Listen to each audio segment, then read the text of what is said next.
I think that's true for people who can afford really nice homes in the suburbs. Right. But there are a lot of people that live in highly dense housing in urban environments. And I think that's where we need to focus first. If you look at the data, California needs to build 3.5 million extra homes by 2025. That's a rule, right? That's like a... So David's right, like focusing on a town with a population of 7,000 people is not going to solve the 3.5 million homes we need to build. And it brings up a bigger question, which is then who is going to pay for all the physical infrastructure that's going to be required? Let's just say you're able to actually double the population of Atherton to 14,000. Well, I live near that area, so what I'll tell you is Atherton has bad flooding. Sachs actually used to live near there too, so Sachs can confirm this. Depending on when it rains, huge pockets of water just collect everywhere. That infrastructure is bad. There are no sidewalks, right? So you kind of walk just on the road.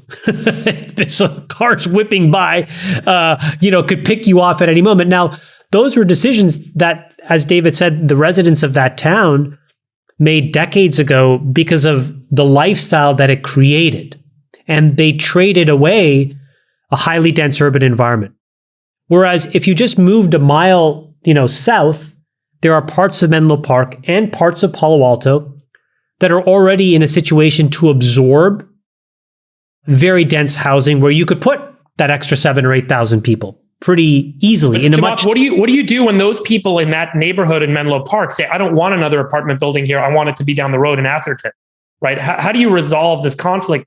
And I just want to remind everyone in September, Governor Newsom signed these bills, right? He signed 31 affordable housing bills, which mandate by zip code and by city and by town, the building of affordable housing to create equity in this problem. Which basically means all these cities and all these towns are now scrambling to figure out how do we meet our state mandated objectives of new affordable housing in our zip code or in our town. No, and by the way, look, becoming a real threat. Yeah. I think exactly as you said, what will happen now is it goes to some state commission, and I think that state commission can issue some sort of penalty or something. So, right. it's I think the residents will pay for that freedom, if you will, to not have that building happen. But again, I just go back to, it doesn't solve the crux of the problem. The crux of the problem is we need to solve this housing crisis in the order of magnitude of millions of homes. Okay? And so millions of homes can only be absorbed mostly in cities. So the real conversation, is I have more sympathy for the residents of Atherton than I do for residents of the city of San Francisco.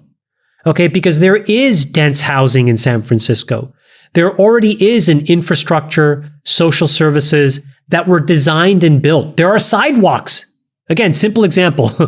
There are stoplights, in San Francisco that a lot of these towns don't actually have. Now, again, that was a decision they made 50 years ago, and they would have to change that decision. But my point is, there are places that are already shovel ready. And the real question is, why can't we build hundreds of thousands of units? And so this is a good article to write because it's a Tony neighborhood and, there's a few thousand folks. But I think the real issue won't get solved until we figure out how to greenlight hundreds of thousands and millions, because we are 3.5 million homes short.